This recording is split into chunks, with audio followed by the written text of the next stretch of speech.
तो ये जो जगन्नाथ जी का रूप है, ये क्या रूप है? ये वो रूप है जिसके अंदर कृष्ण किसके वीरे में है?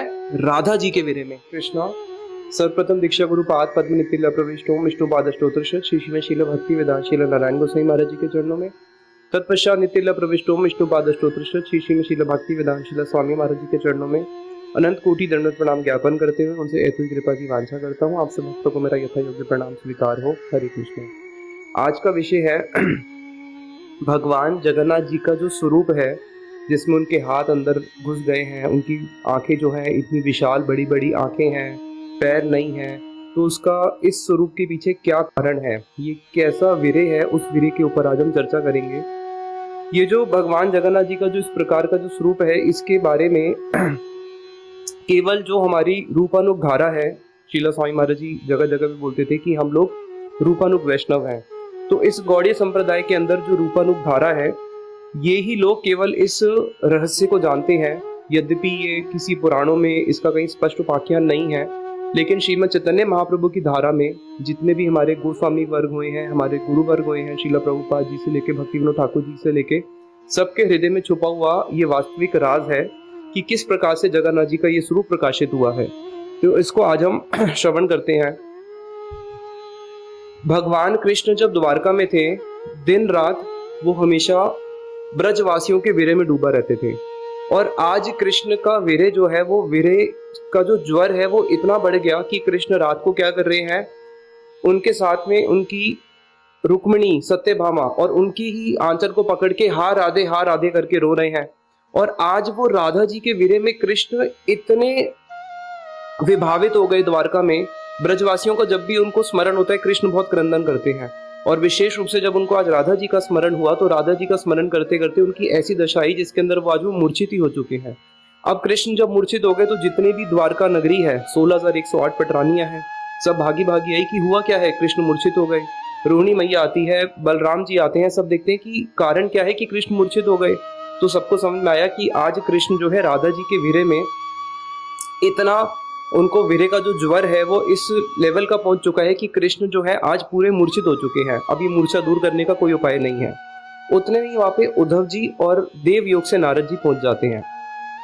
तो जब वहां पे नारद जी पहुंचते हैं और उद्धव जी पहुंचते हैं, तो वहां पे ये भगवान अभी बहुत सुंदर ही लीला करने वाले हैं, वो हृदय में इसको समझ लेते हैं, उनके अंतरंग परिकर हैं। तो वहां पे नारद जी बोलते हैं कि एक तरीका है जिससे इनकी मूर्छा दूर हो सकती है। वो क्या है कि अगर मैं अपनी वीणा में राधा जी का नाम गाऊंगा, तो राधा जी के नाम को श्रवण करने मात्र से इनकी जो वीरे जो है, इनका जो वीरे है वो शांत हो जाएगा और इनकी मूर्छा भंग हो जाएगी। लेकिन उद्धव जी साथ ही साथ में बोलते हैं, लेकिन पता है उसके बाद क्या होगा? जैसे ही ये राधा जी का नाम सुनेंगे, सुनने के साथ साथ कृष्ण क्या करेंगे, ब्रज की ओर भागना शुरू करेंगे। इसलिए इनके लिए पहले से ही एक रथ तैयार किया जाए। तो वहां पे एक रथ तैयार किया जाता है कि अब कृष्ण को मूर्छा दूर करने के लिए नारद जी क्या करेंगे, नारद मुनि बजाए वीणा राधिका रमन नामे।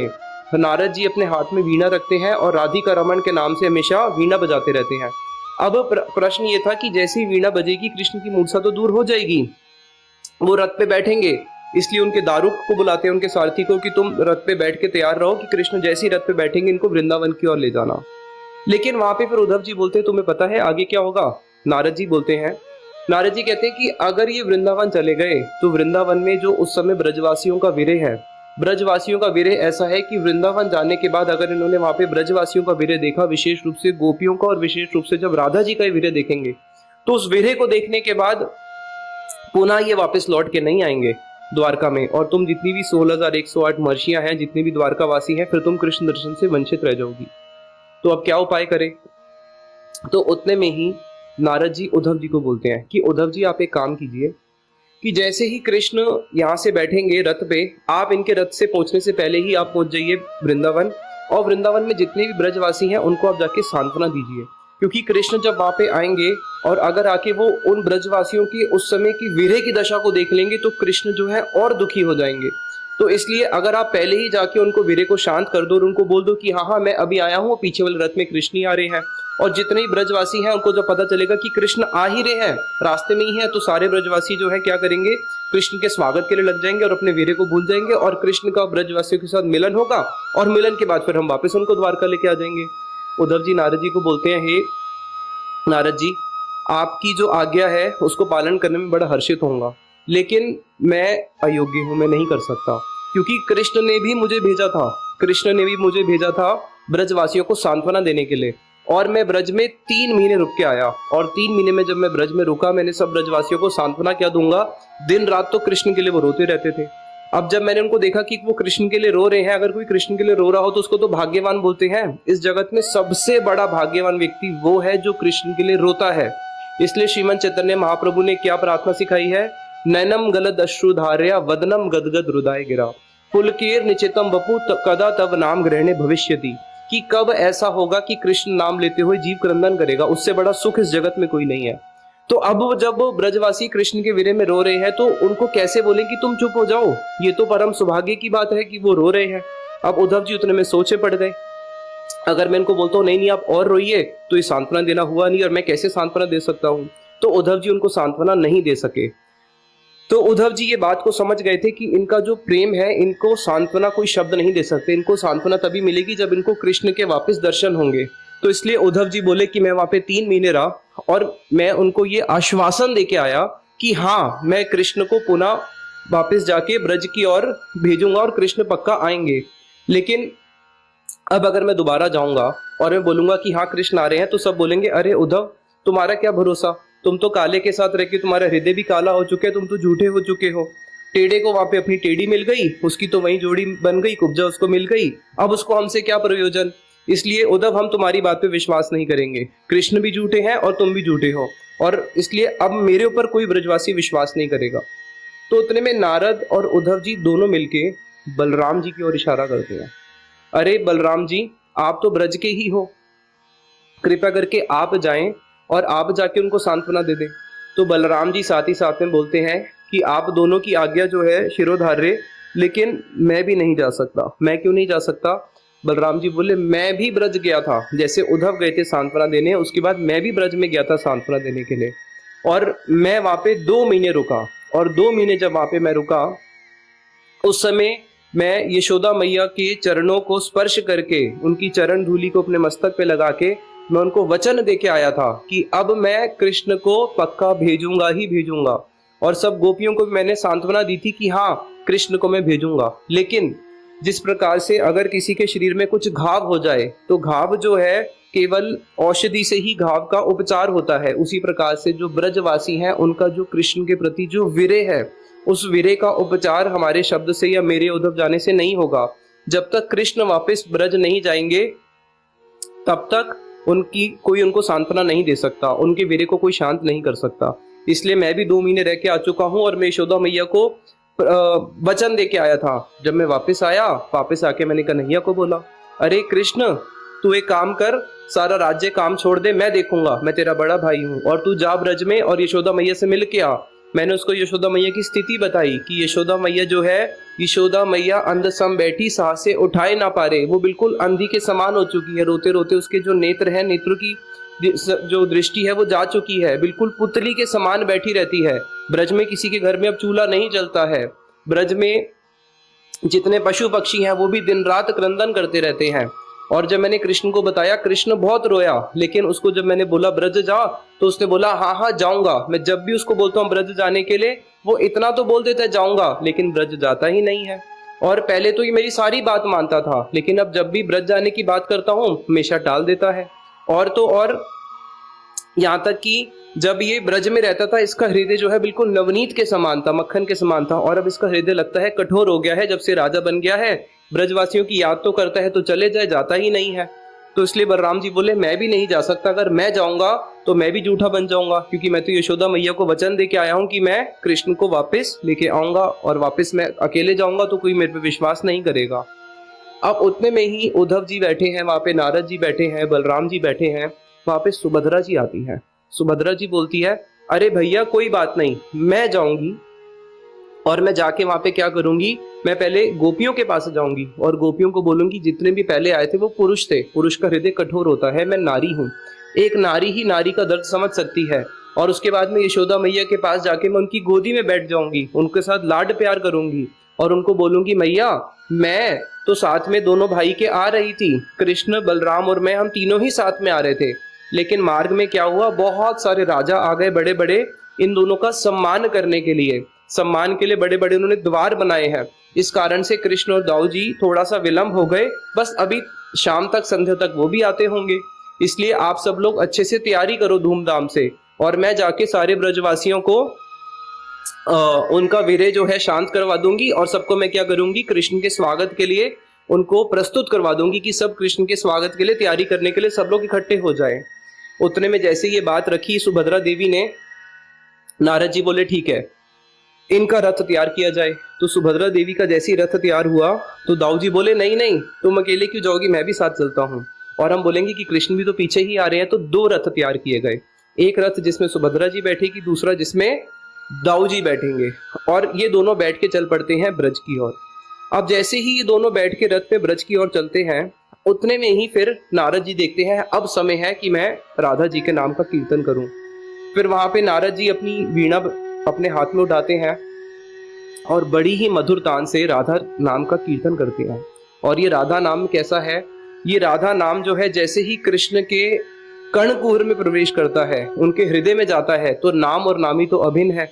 तो राधा नाम सुनने मात्र से ही कृष्ण जो है उनकी मूर्छा दूर हो जाती है, और मूर्छा दूर होती है एकदम वो ब्रज भाव में विभावित होकर बोलते हैं, अरे मेरी मुरली कहाँ है, मेरी मुरली कहाँ है, अरे ललिता तूने मेरी मुरली ली है, विशाखा तूने मेरी मुरली ली है, राधे देख तेरी सखिया हमेशा मेरी मुरली चोरी कर लेती है, मेरी मुरली कहाँ है। और इस प्रकार से अपनी मुरली ढूंढने लगे। और सामने जैसे ही उन्होंने नारद जी को देखा, अरे नारद जी तुम वृंदावन में क्या कर रहे हो, अरे उद्धव जी आप वृंदावन में क्या कर रहे हैं। फिर आसपास में जब द्वारका के परिकरों को देखा तो कृष्ण का भाव थोड़ा सा शांत हुआ, और वो समझ गए कि मैं ब्रज में नहीं, मैं कहाँ पे हूँ, मैं तो द्वारका में ही हूँ। और उतने में उनको सारी घटना बताई, आपका रथ तैयार है, अब रथ पे बैठिए। और राधा जी का नाम सुनने मात्र से कृष्ण की स्थिति कैसी हो चुकी है, कृष्ण की जो स्थिति है, राधा नाम क्या है, मदिरा के समान है। और कृष्ण ने आज उस मदिरा को अपने कर्ण से पान कर लिया है। जब कोई व्यक्ति किसी मदिरा को पान कर लेते हैं, आप देखना इस संसारिक भौतिक जगत में भी वो चल नहीं पाता, वो चलता कैसे है, गिरते गिरते चलता है। अब कृष्ण उस समय राधा जी के उस प्रेम में इतने डूबे हुए हैं कि उस राधा जी की प्रेम की मदिरा उन्होंने पान करी हुई है कि कृष्ण चल ही नहीं पा रहे हैं। और कृष्ण को उनके जो सेवक हैं, कृष्ण जैसे जैसे अपने आप को संभाल रहे हैं, खड़े नहीं हो पा रहे, और उनको मद जैसे एक हाथी चलता है मद की तरह, उस प्रकार से चलते हुए किसी प्रकार से उनको उनके रथ पे बिठाते हैं। और रथ वाला जो दारुक है फिर उनको लेके जाता है वृंदावन की ओर। इसलिए देखा होगा जब जगन्नाथ जी की रथ पे जगन्नाथ जी आते हैं रथ पे बैठने के लिए, तो कैसे वो बिल्कुल हिलते हुए मद मस्त की तरह एकदम से आते हैं। क्यों? क्योंकि राधा जी के मद में वो विभावित है। अब जैसे ही वो रथ पे बैठते हैं और रथ को खींचना शुरू करते हैं वृंदावन की ओर। अब पहले किसका रथ पहुंच चुका है, बलराम जी का और सुभद्रा जी का। जैसी सुभद्रा जी का वह रथ पहुंचा, और सुभद्रा जी का रथ पहुंचने के साथ साथ जब उन्होंने ब्रजवासियों का वहां पे वीर्य देखा कि कैसे जो वीर्य के अंदर गोपियां दिन रात क्रंदन कर रही हैं, और गोपियों के उस क्रंदन को देख के इसने तो सोचा था सुभद्रा जी ने कि मैं जाऊंगी और उनको सांत्वना दूंगी और मैं यशोदा मैया के पास जाके गोद में बैठ जाऊंगी, लेकिन वहां पे उनके मुख से एक शब्द भी निकलता नहीं है, ना ही दाऊ जी के मुख से शब्द निकलता है। वो दोनों उस समय ब्रजवासियों के उस कृष्ण के प्रति वीर्य को देख के, और उस समय राधा जी का कैसा वीर्य था, राधा जी जो है उस समय जब भी ब्रजवासियों को वीर्य होता है सबसे ऊंचा वीर्य होता है राधा जी को। तो राधा जी का वीर्य कैसे था, राधा जी का जो भाव है वो अधिरूढ़ तक पहुंच गया था। ये सबसे ऊंचा भाव है राधा जी का अधिरूढ़, जिसको उज्ज्वल नीलमणि में बड़े ही सुंदर रूप से रूप गोस्वामी जी ने बताया है। विषय लंबा हो जाएगा, उसका कभी और आगे हम समझेंगे। राधा जी का जो अधिरूढ़ भाव है जिसके अंदर वो उगुना स्थिति में पहुंच के बिल्कुल मरण दशा को प्राप्त हो चुकी है। और ललिता का जो हाथ है, ललिता के हाथ के ऊपर राधा जी लेटी हुई हैं। बाकी सखियां क्या कर रही हैं, अपने हाथ में एक रुई लेके राधा जी की नासिका के आगे लगा के रख रही है कि राधा जी का सांस भी चल रही है या नहीं चल रही है। और सारी सखियां बैठ के विलाप कर रही है कि बस अब राधा जी के जो प्राण है मानो कंठ तक आ चुके हैं और किसी क्षण अब उड़ने वाले हैं। जिस प्रकार से एक पक्षी होता है, जैसे हम ताली मारते हैं पक्षी उड़ जाता है, ताली बजी पक्षी उड़ गया, उसी प्रकार से राधा जी के जो प्राण है बिल्कुल अभी कंठ तक आ चुके हैं। और अब सारी सखियां वहां पे क्रंदन कर रही हैं कि अब बस राधा जी जाने ही वाली है। अब उतने में ही क्या होता है, जब इन्होंने ब्रजवासियों को और गोपियों का वीर्य देखा तो बलराम जी और जो सुभद्रा देवी हैं उनको देखने के साथ साथ उनकी जो आंखें हैं मोटी मोटी फट जाती हैं। उनका जो प्रेम में जो उनका शरीर है वो द्रवित होने लगता है, उनके हाथ जो है पूरे अंदर घुस जाते हैं, इसलिए सुभद्रा जी के देखना हाथ नहीं है, पैर गायब हो जाते हैं। और वो बिल्कुल जो सुभद्रा जी का और बलराम जी का जो भी हम रूप देखते हैं, ये रूप कैसा है, ये ब्रजवासियों के प्रेम का रूप है, जिसके अंदर ब्रजवासियों के उस प्रेम, कृष्ण के प्रति प्रेम को, उस वीरे को देख के इनका जो शरीर है वो कैसे पूरा अंदर घुस गया। अब उसके बाद वहां पे जब राधा जी इस प्रकार से मूर्छित है, तो वहां पे सबसे पहले आता है अभिमन्यु। और अभिमन्यु आके क्या करता है, राधा जी के चरणों की जो धूल है उस धूल को लेके अपने मस्तक पे लगाता है और प्रणाम करके बोलता है कि आज तो मेरा जीवन धन्य हो गया। मैं राधा जी का पति नहीं हूँ, राधा जी के जो पति हैं वो कृष्ण ही हैं। मैं तो पूर्णमासी देवी का भक्त हूँ और आज मुझे पता चला कि पूर्णमासी देवी जो है वो कृष्ण की सेविका है। किस प्रकार से वो कृष्ण की सेवा के लिए, कृष्ण की इच्छा थी परकीय रस का स्वाद करने के लिए, इसलिए उन्होंने मेरी राधा जी की छाया से विवाह करा दिया। मैं तो राधा जी के कभी दर्शन भी नहीं कर सका, लेकिन आज मेरा जीवन सफल है कि मैं इनके चरण की रज को आज अपने मस्तक पे लगा रहा हूँ। धीरे धीरे करके वह सारी सखियां और सारे ब्रजवासी आ चुके हैं कि अब राधा जी किसी भी क्षण जाने वाली हैं।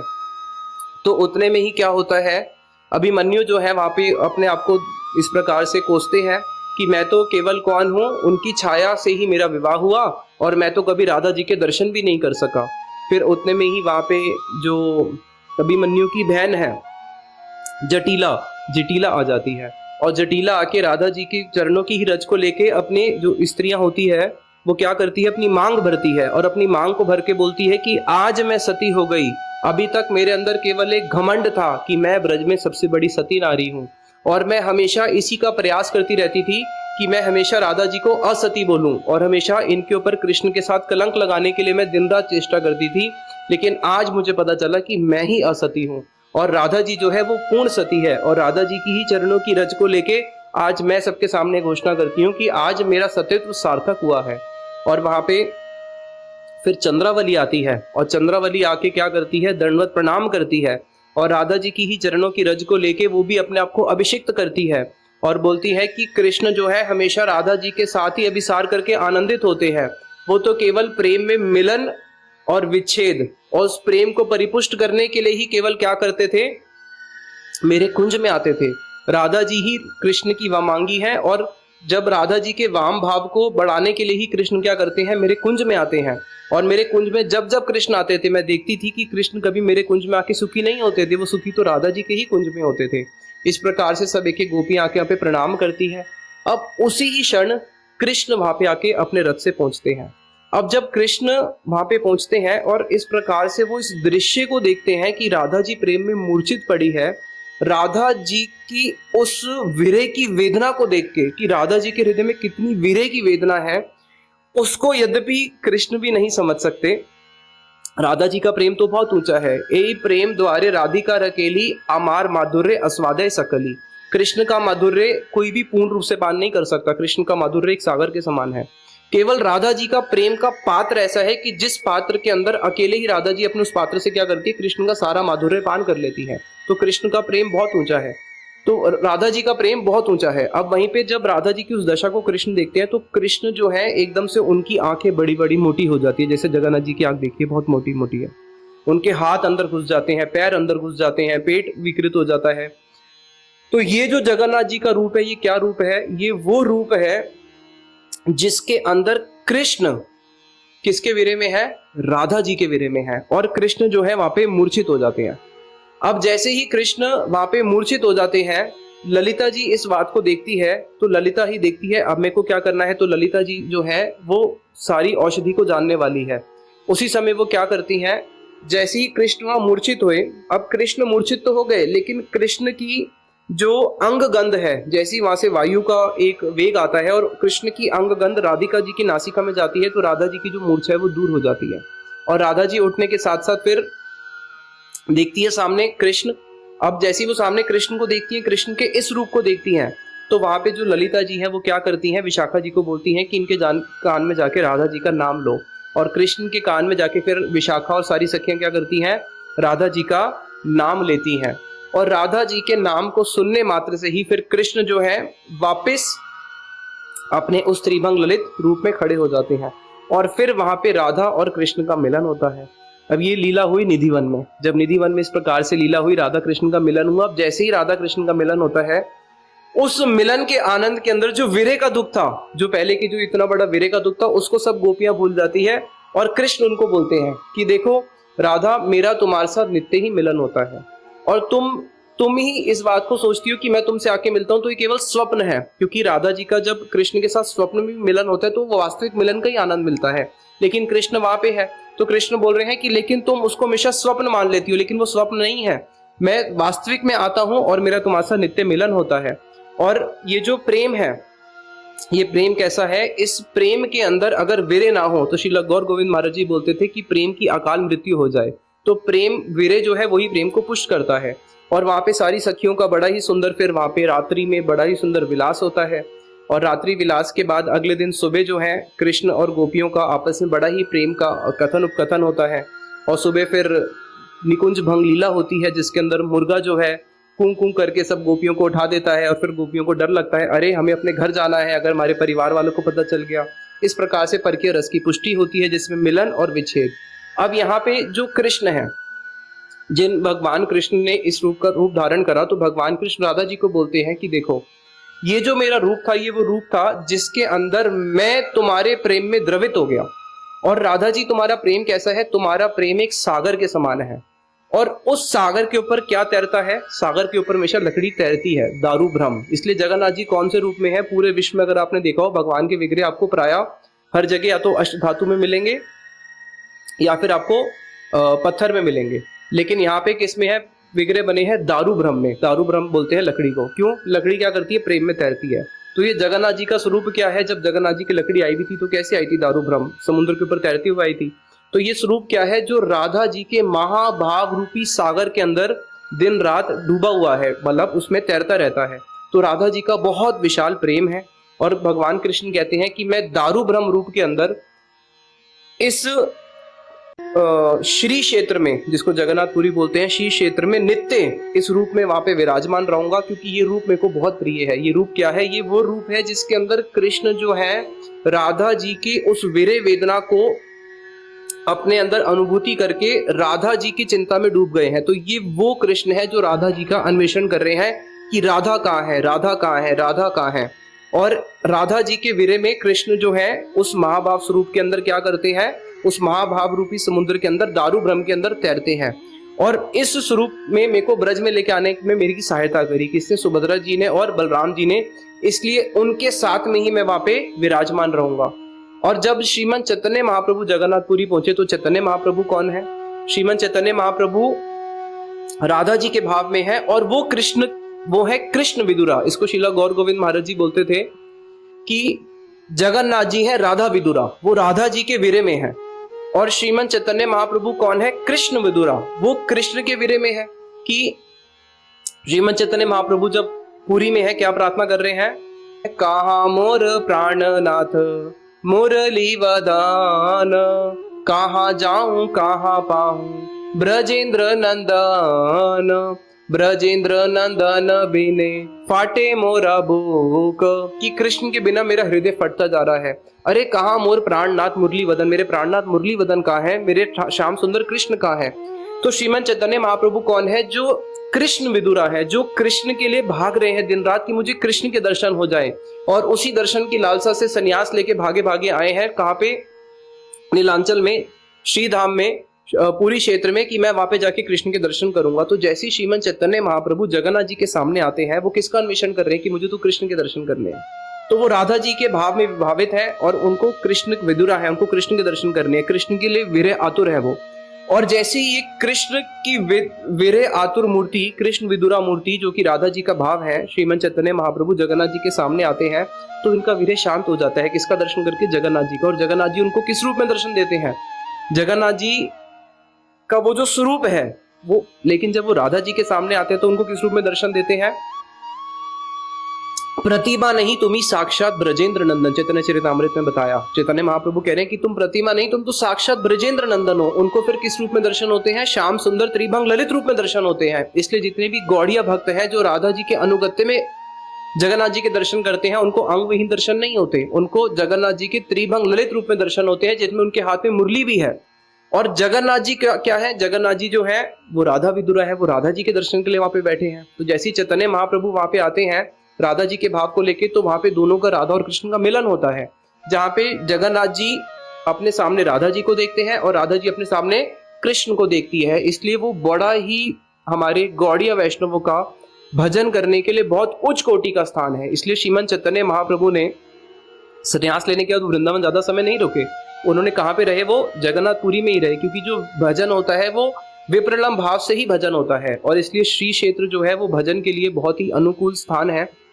तो अब जगन्नाथ जी की रथ यात्रा आ रही है, जो कि गौड़ीय वैष्णवों का प्राण है। तो ये जगन्नाथ जी का इसका रहस्य था, जिसको हमारे गुरुवरों ने प्रकाशित किया है। इसमें आगे और भी बहुत सारी चीजें हैं, समय आने पर उसको हम फिर पुनः चर्चा करेंगे। इतना ही बोल के वाणी को विश्राम देते हैं। निताई गौर प्रेमानंदे, हरि हरि बोल।